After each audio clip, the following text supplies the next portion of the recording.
이 시간 하나님께서 우리에게 주시는 말씀은 사도행전 8장 1절부터 8절까지 말씀입니다.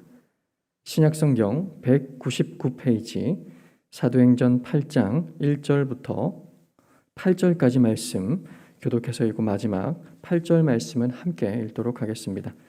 신약성경 199페이지 사도행전 8장 1절로 8절까지 말씀입니다.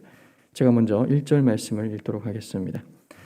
그날에 사울은 그가 죽임을 당함을 마땅히 여기더라. 그날에 예루살렘에 있는 교회에 큰 박해가 있어 사도 외에는 다 유대와 사마리아 모든 땅으로 흩어지니라.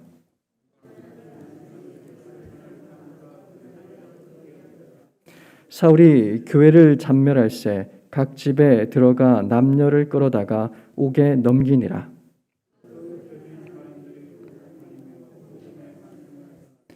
빌립이 사마리아 성에 내려가 그리스도를 백성에게 전파하니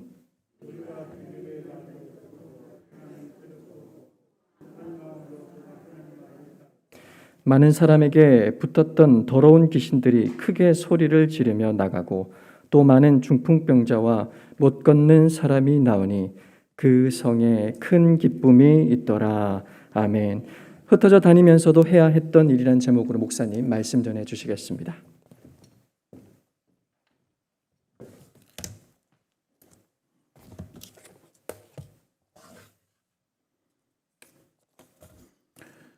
예, 1절에서 그날에 예루살렘에 있는 교회에 큰 박해가 있었다 그랬습니다.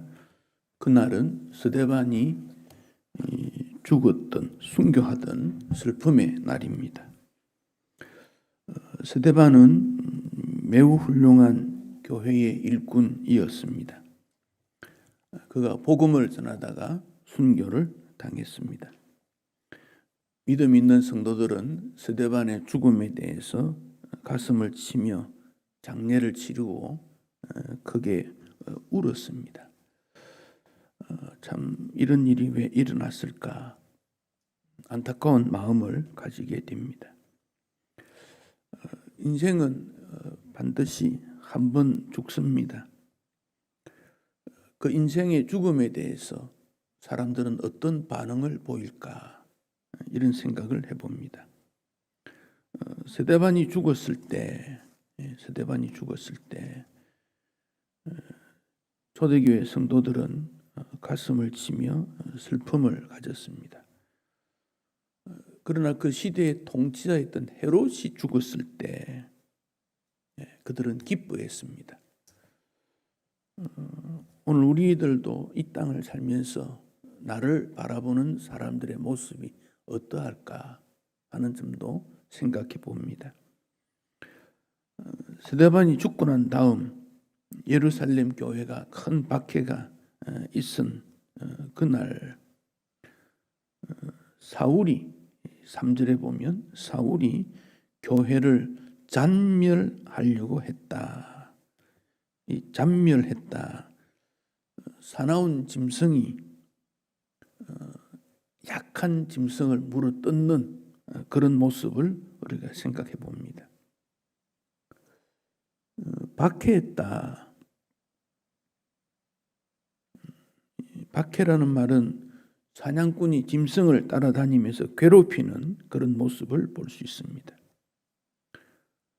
교회를 잔멸하는 거나 박해하는 거나 모두 다 잔인하다. 사람이 할 수 없는 해서는 안 되는 그런 일들이 일어나고 있습니다.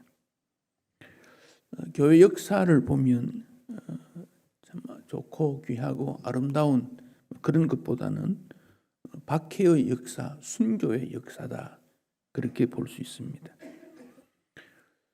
6월이 나라를 생각하는 계절, 6월 6일이 현충일 그렇게 지냈습니다. 이 땅에 자유를 위해서도 피를 흘렸던 그분들의 수고와 그분들의 흔적을 우리는 귀히 여깁니다. 복음을 위해 순교했던 그들도 우리는 기억해야 되지 않겠습니까? 교회를 무너뜨리려고 하는 악한 원수들의 그 도전이 있지만은 교회가 결코 넘어지지 않습니다. 교회가 상처를 입겠지만은 그러나 상처난 자리에서는 오히려 예수님의 향기가 드러나는 것을 보게 됩니다. 예수님께서 교회에 대해서 마태 16장 18절에 음부의 권세가 이기지 못한다. 어두움의 세력이 결코 교회를 무너뜨리지 못한다. 분명하게 말씀을 했습니다.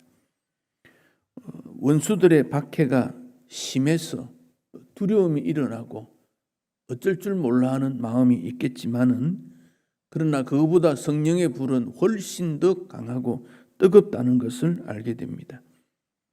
원수들의 박해가 심할수록 성령의 불길은 더 크게 일어나는 것, 바로 이즘이 교회의 역사였고 기독교의 역사였다는 것을 생각하게 됩니다. 이 사탄이 이즘만 그러고 초대교회 때만 그러고 오늘은 그렇게 하지 않겠습니까? 동일합니다. 은혜로운 교회, 사탄은 그거 눈에 보지 않습니다. 교회가 잘 되는 것 싫어합니다. 성도들이 편안해하는 것 싫어합니다. 교회가 부흥하는 것 원하지 않습니다. 그래서 교회를 혼란스럽게 만듭니다. 우리 마음을 혼란스럽게 하고 갈등을 불러일으키고 문제를 일으키고 분열을 일으키고 시험 들게 하고 평화를 깨뜨리고 작은 틈만 있어도 그 사이에 그만 무언가를 밀어넣어서 흔들어 버리는 것이 사탄이라는 것을 기억해야 됩니다. 베드로는 마귀가 우는 사자와 같이 두루 다니며 삼킬 자를 찾고 있다. 두루 다니며 성령께서도 온 세계를 이렇게 돌아봅니다. 돌아보아서 복음의 역사가 있는 거 보는데 사탄도 똑같아요. 두루 다니면서 여기저기 삼킬 자를 찾고 있다. 그렇게 말했습니다. 결국 예루살렘의 박해로 말미암아 흩어지게 되었다. 본문 4절을 같이 한번 우리 읽겠습니다. 그 흩어진 사람들이 두루 다니며 복음의 말씀을 전할세. 자, 복음으로 흩어졌습니다. 그들이 흩어져서 하고 싶은 일, 해야 될 일이 얼마나 많았겠습니까? 머물 곳도 찾아야 되고 생계를 위해 일거리도 찾아야 되고 가족들은 어떻게 되었는가 궁금하기도 하고 흩어진 그곳에 교회가 있는가 그런 마음도 들었을 거고 기도는 할 수 있을까 여러 생각이 들었을 것입니다. 그런데 이들은 흩어진 그곳에서 가장 우선적인 것이 복음을 전했다 그랬습니다. 복음을 전했다. 우리는 제1순서 내 생에 있어서 제1우선순위를 무엇에 두는가 이 점을 한번 생각해 볼 필요가 있습니다. 내 생에 있어서 최고의 핵심은 무엇인가? 초대교회 성도들은 복음 전파가 제1순위였다. 그러니까 우리의 생활과는 많이 다른 것 같아요. 물론 성령께서 역사하셔서 초대교회 시대는 성령의 특별한 역사가 있었던 것이 사실입니다. 시대가 어두울 때 성령이 특별히 역사합니다. 구약에도 보면 그래요. 모세가 이적을 많이 베풀었을 때 하나님의 나라, 하나님의 구원의 역사가 끊어지지 않겠는가 하는 위기 순간이었습니다. 그래서 모세를 통해 하나님께서 이적을 많이 베풀게 했습니다. 엘리야, 엘리사 시대 마찬가지입니다. 아합이라고 하는 그 통치자 왕이 얼마나 많은 그 하나님의 역사를 무너뜨려 하는지. 아합 시대는 이스라엘이 경제적으로 굉장히 부강했습니다. 더 부강하려고 주변 나라들보다 더 뛰어나게 하려고 그렇지만 영적으로는 매우 어두운 그런 시기였지요. 그때 하나님께서 엘리야, 엘리사 선지자들을 통해서 이적을 많이 베풉니다. 그리고 예수님 시대, 초대교회 시대입니다. 예수님에 대해서는 말할 것도 없고 예수님이 성천하신 다음 제자들이 복음을 전할 때 가는 곳마다 하나님의 비상섭리 이적을 베풀어서 복음이 전파되게 합니다. 일반 바울이나 베드로 이런 제자뿐 아니라 뭐 스데반, 빌립 이런 집사들도 기적을 일으키는, 성경에 기록되지 않았지만 수많은 사람들이 그런 기적을 일으켰으리라 생각합니다. 그러니까 지금 또 교회가 위기에 들어왔다고 우리가 바라볼 때 이때 성령께서 어떻게 일하게 하시고 역사하실까, 우리가 그런 점을 민감하게 영적으로 감각을 가지고, 그래서 하라 하지 마라 그런 말 하지 않아도 자연스럽게 모여서 하나님의 은혜를 구하고 주의 뜻을 찾는 일들이 우리 가운데 있었어야 됩니다. 6.25 전쟁 중에 이제 전쟁이 끝나고 우리나라가 아주 복잡했지만 그래도 평화를 찾아가고 정착하는 어느 충청도 어느 마을에 아내가 교회에 열심히 다녔는데 그 남편이 신앙생활, 아내 신앙생활하는 것을 그렇게 좋아하지 않았습니다. 그래서 어느 날 또 집에 보니까 아내가 없으니까 교회 갔는가 보다 그렇게 해서 교회 찾아가니까 마침 자기 아내가 앉아서 예배를 드리는 거예요.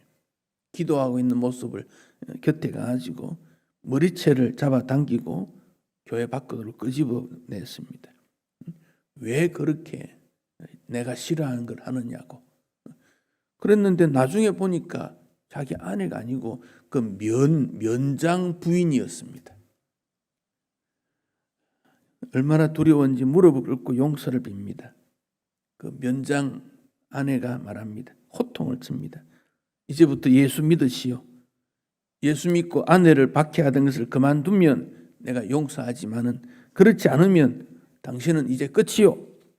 그랬더니 이 사람이 두려운 마음도 있고 그래서 그때부터 신앙생활을 시작하게 되었다 그럽니다.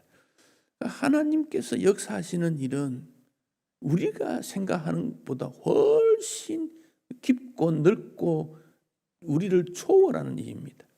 나는 안 되는 것 같은데, 나는 할 수 없는데 주님은 길을 여시는 것. 복음 전파에 있어서 박해가 있었는데 그것 때문에 흩어졌는데 어떻게 그들이 흩어진 그곳에서 복음을 전한다는 생각을 하게 되었을까? 이것은 성령의 생각이 아니면 감당할 수 없는 일입니다. 영의 생각입니다. 이제 코로나 이런 문제가 일어나게 될 때 목사님들도 모여서 인원을 합니다.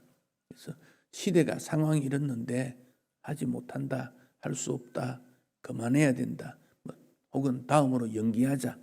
그러나 어떤 분은 무슨 소리냐? 이전에도 그런 어림이 없었던 적이 있느냐? 한번 기독교 역사에 있어서 평탄하고 좋아서 했던 적이 얼마나 되는가? 얼마나 되는가? 하나님의 보호와 은혜 가운데 계속해야 되지 않나? 물론 사회 상황을 우리가 무시하거나 다른 사람에게 모범이 되지 말아야 된다, 그런 건 아닙니다. 근데 그게 지혜가 우리에게 필요합니다. 해야 될 것과 하지 말아야 될 것, 이 지혜가 우리에게 필요합니다. 어거스틴은 이렇게 말했습니다. 교회는 스데반의 순교를 통하여 바울을 얻었다. 스데반의 박해와 죽음을 보았던 사울이 그 후에 계속 교회를 박해했지만은 주님께서 만남이 있고 그 사울이 스데반이 왜 그렇게 했을까? 다 머리에 생각했을 거고, 이제 이름을 바꾼 바울이 복음을 전하면서 위험하고 어렵고 힘든 순간에 그 마음에는 스데반을 늘 생각했을 겁니다. 바울이 말은 안 하지만 마음속에 스데반에 대한 그 미안한 마음도 있고 그의 믿음에 대한 어떤 결심, 그 굳은 마음, 흔들리지 않는 마음, 그것을 늘 보지 않았겠습니까? 박해를 통해서 새로운 일들이 일어나고 있음을 보여줍니다. 사탄은 교회를 박해해서 경건한 성도를 죽일 수 있지만 그러나 또 다른 많은 성도를 만들어냅니다. 그래서 순교는 씨앗이다. 복음 전파의 씨앗이다. 그렇게 말할 수 있습니다. 예루살렘 교회에 흩어진 성도들이 두루다니며 복음을 전했다. 이 내용은 오늘까지 복음의 역사가 온 세계에 어떻게 퍼져나가는가 하는 원리를 우리에게 잘 가르쳐 줍니다. 사도행전 1장 8절에 있는 대로 성령이 너희에게 임하시면 예루살렘과 온 유대와 사마리아와 땅끝까지 이르러 내 증인이 되리라. 그 주님이 말씀하신 그 내용을 사도행전은 그대로 이어갑니다. 그래서 사도행전 8장에는 이제는 1절 뒷부분에 보면 유대와 사마리아 땅으로 흩어졌다. 유대, 사마리아 흩어져 가는 것을 봅니다. 특히 빌립은 이 사도행전 8장에서 사마리아의 복음을 전했다 하는 내용이지요. 사마리아는 상당히 인구가 많고 아주 발달했던 그런 도시입니다. 예루살렘에서 사마리아로 복음이 전해졌다 하는 점을 말해주고 있습니다. 두루 다니며 좁은 의미로서는 공원, 시장, 우리가 살고 있는 이웃 이렇게 보겠습니다. 조금 더 넓히면 사마리아 이렇게 될 것입니다. 더 확대시키면 세계 선교 이렇게 말할 수 있습니다. 우리가 살아가는 이곳에, 우리가 관심을 두는 곳에, 우리가 잘 모르지만 세계 이 땅의 끝까지 어떻게 하면 복음의 역사를 일으킬 수 있을까? 교회가 살아있다는 것은 복음의 역사가 지속적으로 이루어지고 있다. 그게 교회의 생존이기 때문에 그렇습니다. 6.25 전쟁 전후로 북쪽에 있던 우리 성도들이 흩어졌습니다. 가족이 흩어지는 일은 얼마나 가슴 아픕니까? 우리나라에 1천만 명이 이산 가족이라 그러지 않습니까? 지금은 인구가 더 많아졌지만 6.25 전쟁이 일어난 그때에 3분의 1이 흩어졌습니다. 3분의 1이 흩어졌으니 가족 중에 흩어지지 않은 사람은 없지요. 우리 가운데 계산해 보면 흩어지지 않은 가족이 거의 없다고 보면 됩니다. 거의 다 있습니다. 형제뿐 아니라 조금 사촌, 오까지만 해산해도 다 이렇게 만나지 못하는 애통한 일인데, 북쪽에 예수를 잘 믿던 것들이 남쪽으로 와서 가는 곳마다 교회를 세웠다 하는 겁니다. 교회를 세웠다. 70년대에 이민이 많이 일어나게 됐지요. 세계에 이민이 간 그들이 뭐였습니까? 그들도 가서 교회를 세웠다는 것입니다. 주님을 떠난 인생은 고독하고 외롭지만은 어떤 재물이 모아져도, 신분이 고귀해도, 쾌락을 누려도, 명예가 있어도 고독하지만은, 그러나 그곳에서 복음을 전하는 자들은 그런 외로움, 고독을 느끼지 않습니다. 주님의 동행하심이 있기 때문에. 흩어진 그곳에서, 외로운 곳에서, 자기 자신의 신분을 지키기도 어려운 곳에서 그들은 복음을 전했다. 참 놀라운 일입니다. 미국의 어느 교포신문에 나왔던 광고입니다. 나에게 친절한 전화를 주시면 전화 한 통에 10불을 드립니다. 10,000원 주겠다는 겁니다. 군중은 많은데 그 속에 고독하다고 하는 것이 인생입니다. 그들에게 참 친구가 되신 예수님을 소개하고 예수님을 만나게 하는 일, 우리의 모습이기 때문에 그렇습니다. 그래서 때를 얻든지 못 얻든지, 기회가 좋든지 좋지 않든지, 어떤 경우에도 복음을 전해야 된다는 것이 우리 마음에 담겨져 있어야 한다는 겁니다. 두루 다니며 어딘인지도 모릅니다. 요즘은 아주 발달한 모습이기 때문에 정보가 다 공유하지만 그 당시에는 전혀 교통이 발달하지 않았고 정보가 없는 그런 시대. 흩어졌다. 그곳에 가서 그의 앞날이 어떻게 될지 전혀 예상할 수 없습니다. 그런 곳에 가서 복음을 전했다는 것입니다. 예루살렘 교회가 스데반의 죽음을 통해서 이제 우리는 소망이 없다라고 주저앉았더라면 어떻게 되겠습니까? 고통이나 고난에 적은 고난 자체가 아니라 포기하려고 하는 유혹, 포기하라고 하는 마음. 이제 우리가 무엇을 한다는 말이냐? 아무것도 할 수 없지 않느냐 하는 그것이 바로 고난이나 고통이 있을 때 최대의 적입니다. 믿음 생활에서 멈춤이 없습니다. 포기가 없습니다. 좌절이 있을 수 없습니다. 주님은 우리의 소망의 주이시기 때문에 그렇습니다. 그래서 복음으로 전진하는 일, 그것이 우리에게 필요합니다. 또한 성경은 고난은 의미가 있다 그랬습니다. 회개의 의미도 있고 깨우쳐지는 경우도 있고 무언가를 하지 않음에 촉구하는 의미도 있고, 그래서 왜 고난이 있을까 하는 부분에 대해서는 반드시 의미가 있다는 것입니다. 지난 주일날 우리 하나님의 섭리라는 말씀을 드렸습니다. 섭리라는 말은 궁극적으로 우리를 이끌어 가시는 하나님의 일하심입니다. 우리에게 고난이 있다는 것은 이 고난을 통해 궁극적으로 하나님이 이끌어 가시는 그 무엇이 있다는 것이지요. 그것을 찾을 때 그 하나님의 목적이 담겨 있으니까 거기에 깊은 뜻이 담겨지게 됩니다.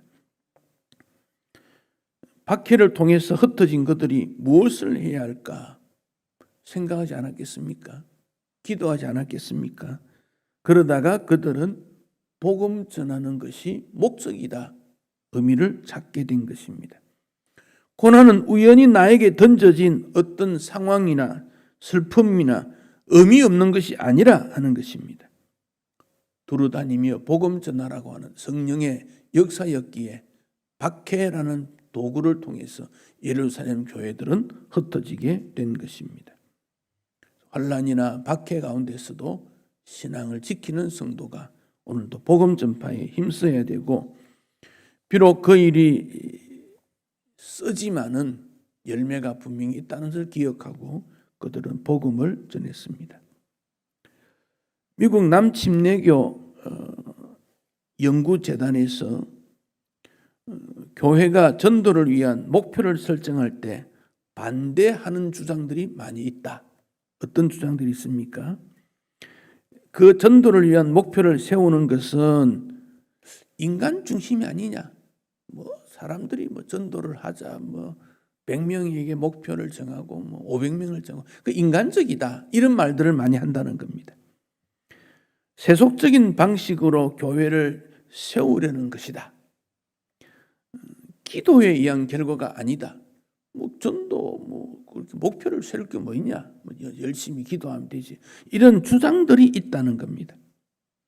전도에 대한 목표를 설정하는 것이 인간 중심적 노력일 수 있지만은 하나님의 영광을 위해서 예수 그리스도의 명령에 순종하기 위한 것이라면 인위적이라도 그 일은 반드시 해야 한다고 말하고 있습니다.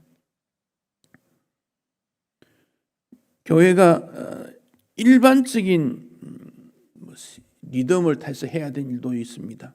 반복적으로 주의를 해야 되는 일, 뭘 해야 되는 일. 그렇지만 복음 전략을 세울 때 거기에 하나님께서 능력으로 함께해 주십니다. 요즘 같으면 편지 보내기, 또 친구를 불러서 함께 차 한잔 마시고 식사하기, 교회 소식지 전하기, 아주 간단한 일들입니다. 그러나 여기 전략이 반드시 필요하다 그리 말합니다. 목표를 세워라 그런 말입니다. 성경학교 매년 하는 것, 일상적인 것, 여기에 목표를 세워야 된다.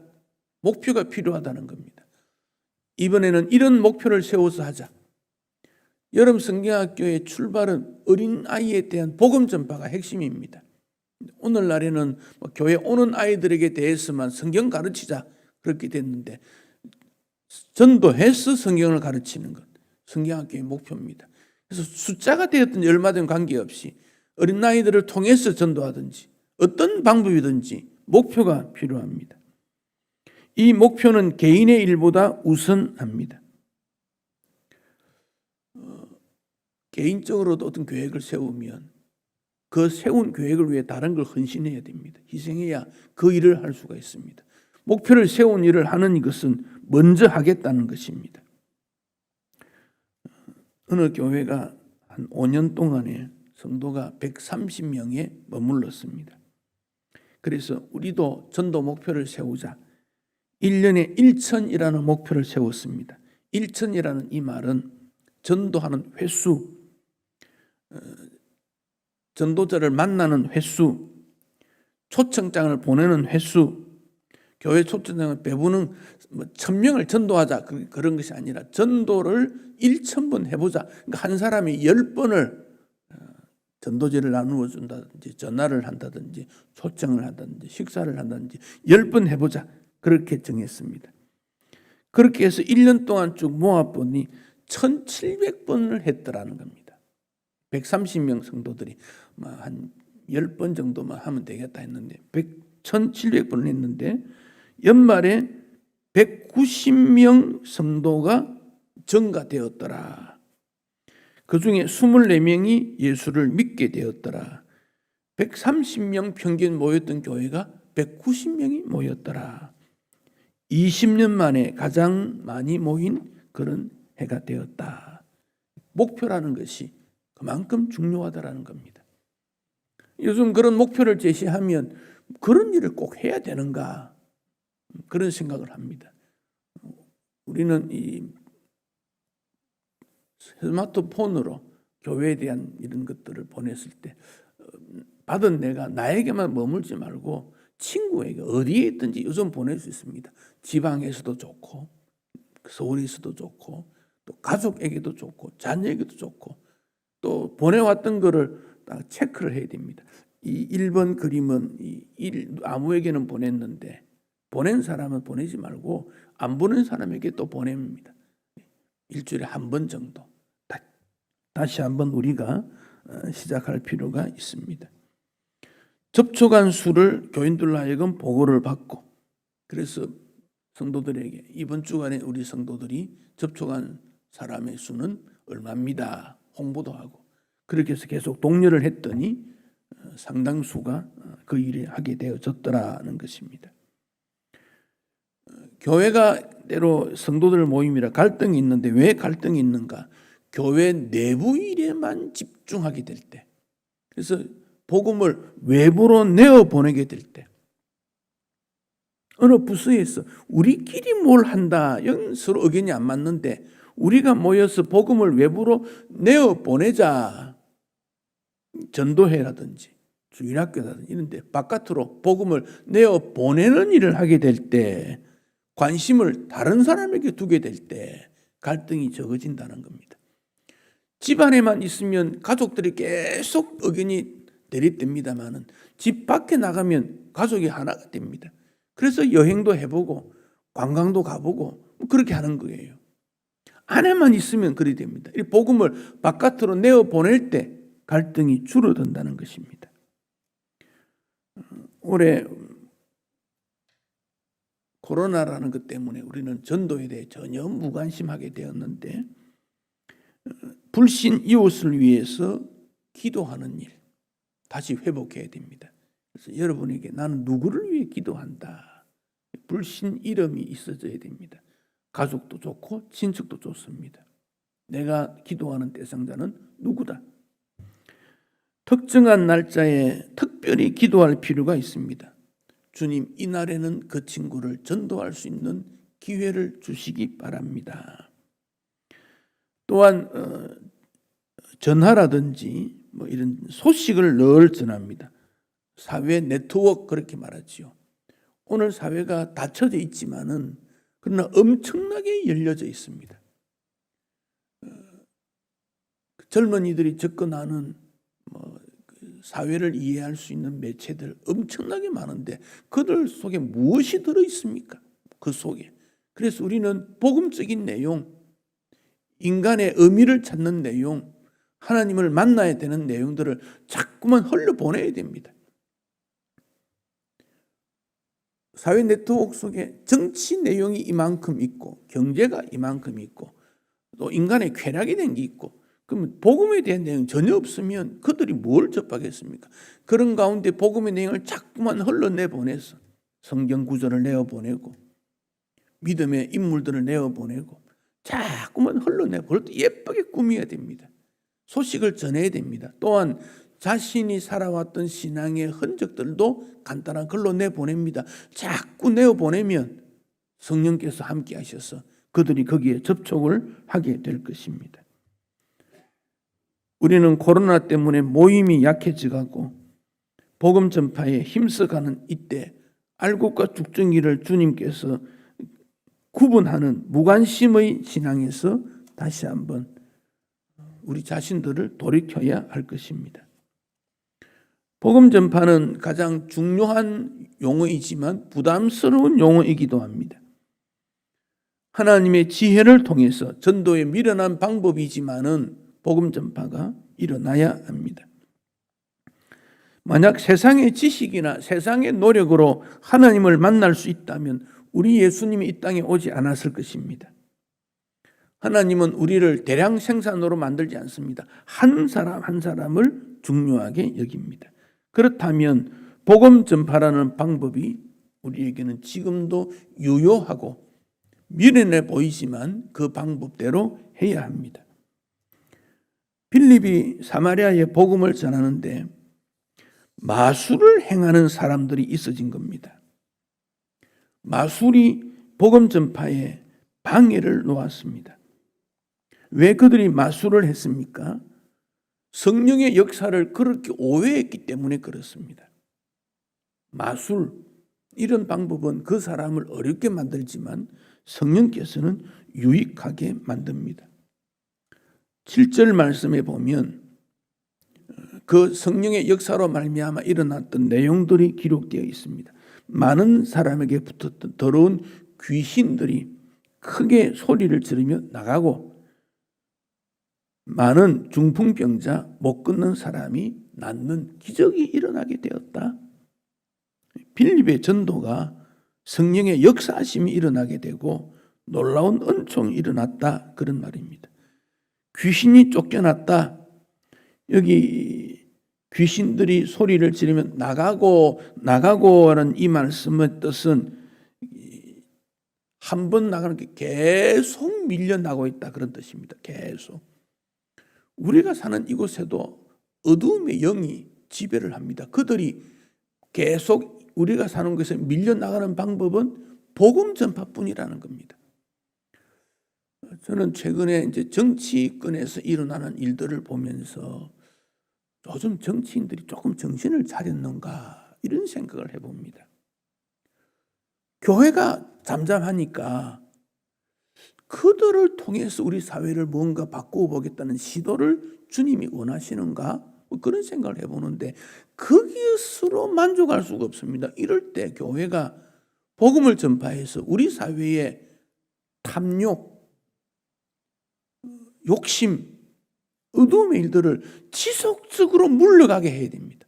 계속 물러나가면 깨끗한 사회가 되지 않겠습니까? 복음 전파와 밀접한 관계가 있습니다. 칼빈이 제네바에서 종교 개혁을 할 때는 제네바 도시가 음란과 쾌락과 부패의 온상이었는데 칼빈은 제네바시 전체를 개혁하려는 운동을 복음을 통해서 시도를 하게 된 것입니다. 우리 사회가 탐욕이 머리 끝까지 올라가지고 지금 이루어진 일들이 전부 나이가 관계없이 전부 그렇게 되어버렸습니다. 이건 멸망하는 길입니다. 이것을 어떻게 해야 되느냐? 복음 전파뿐입니다. 귀신이 나가고 욕망이 나가고 쾌락이 나가고 인간의 욕심이 물러가야 그 깨끗한 사회가 됩니다. 이건 복음 전파와 밀접한 관계가 있습니다. 사람이 떡으로만 살 것이 아니라 하나님의 입에서 나오는 모든 말씀으로 사는 거다. 복음 전파가 있어지게 되는 것입니다. 많은 중풍병자와 못 걷는 사람이 나았다. 환자들, 그 시대만 망했습니까? 오늘날도 그렇습니다. 백신이라는 것이 개발이 되어서 많은 사람에게 투약이 되고 그것으로 과연 전염성이 중지될까요? 또 다른 어떤 무엇이 있지 않겠습니까? 복음 전파는 하나님의 역사를 일으키게 된다는 것을 말합니다. 영적으로 신령한 의미에서 행함이 없는 신앙, 그 인간의 생각과 마음 모든 것이 일어난 질병들이 복음 전파를 통해서 말씀의 실천으로 역사가 일어나더라 하는 것을 말합니다. 그 결과 8절에 보면 그 성에 큰 기쁨이 있더라. 여기 있더라 이 말은 없었는데 생겼다 그런 뜻입니다. 없었는데. 우리 사회에 기쁨이 있습니까? 감사가 있습니까? 없었는데 복음이 전파되면 기쁨이 발생되고 감사가 발생되고 대학가의 젊은이들이 모여서 미래에 대한 토론이 일어나고 나라를 책임지겠다는 운동이 일어나게 되고 고등학생들이 모여서 그들의 장래에 대해서 어떻게 살아야 될 것인가 하는 생각들을 하게 되고 좋은 교사의 가르침을 통해서 인생길에 지침을 얻게 되고 기쁨이 있는 사회가 그런 곳입니다. 교회 와서 성도들이 기도하고 대화하면서 나는 어떻게 살 것인가 성령의 은혜를 구하다 보니까 성령의 열매, 기쁨의 열매가 풍성해지니 얼굴이 달라지고 행동이 달라지고 생각이 달라지고 그 지역이 변화되는 그 역사, 성령의 역사입니다. 복음이 전파되니까 그 이전에 사마리아의 기쁨이 없습니다. 사마리아는 그 자체가 역사적으로 굉장히 어두운 그런 지역이고 그런 고통이 있는 곳입니다. 그런데 그곳에 큰 기쁨이 있어졌더라. 큰 기쁨이. 왜 기쁨이 있었습니까? 6절 말씀에 보면 무리가 사마리아 사는 사람들이지요. 빌립의 말도 듣고 행하는 표적도 보고 한 마음으로 그가 하는 말을 따르더라. 보고 듣고 빌립을 따르게 되니까 그 결과로 생겼던 것이 기쁨이더라 하는 것입니다. 말씀은 우리 사람들에게 기쁨을 나누어 줍니다. 고난이나 박해나 환난이 있는 곳에 복음이 전파되면 이런 은총의 길이 일어나게 되더라 하는 것입니다. 인생에 얼마나 슬픔이 많습니까? 세상 모든 게 귀찮아가지고 요즘 TV 보니까 저 산속에 올라가 사는 그거를 그렇게 찍어가지고 많이 보내더라고요. 근데 거기 간 사람들 얘기 들어보니까 다 질병이 있든지 사업에 실패했든지 다 아픔이 있으니까 아무 대화도 하지 않고 말도 하지 않고 그냥 생명을 어떻게 할 수도 없으니까 자연 속에서 자연과 함께 살아가는 그런 모습들입니다. 거기 사람들 마음이 그렇게 한다고 해서 평강이 있겠습니까? 복음이 없으면 구원의 역사가 일어나지 않냐면 일시적으로는 그렇게 될지 모르지만 늘 마음에 있는 그 아픔과 괴로움은 씻을 방법이 없습니다. 그러나 복음은 사람의 마음을 변화시킵니다. 그래서 우리를 불러서 너희들이 세상에서 환난을 당하지만 복음을 전함으로 세상을 이기게 하는 능력을 담대함을 우리에게 허락해 주었다 그렇게 말씀하고 있습니다. 예루살렘에 박해가 있습니다. 흩어졌습니다. 그들이 뭘 했습니까? 자기 생존을 위해서 가족을 위해서 뭘 해야 된다는 말입니까? 그들은 1순위에 복음을 전하는 하나님의 나라 일을 추구했습니다. 오늘 우리에게 1순위가 무엇입니까? 이 시대에 지금 가장 중요하게 해야 되는 일은 무엇입니까? 다시 한번 우리는 그 일을 찾아야 합니다. 그러면 주님이 주시는 기쁨, 주님이 주시는 은총, 주님이 주시는 놀라운 축복이 또 있게 될 것이고 우리를 통해서 세상이 밝아지는 역사가 일어나게 될 것입니다. 흩어져서 해야 될 일이 무엇인가? 오늘 우리는 뭘 해야 될 것인가? 주님 앞에 찾아서 실천해서 행복하고 영광스러운 일들이 많아지기를 축복합니다.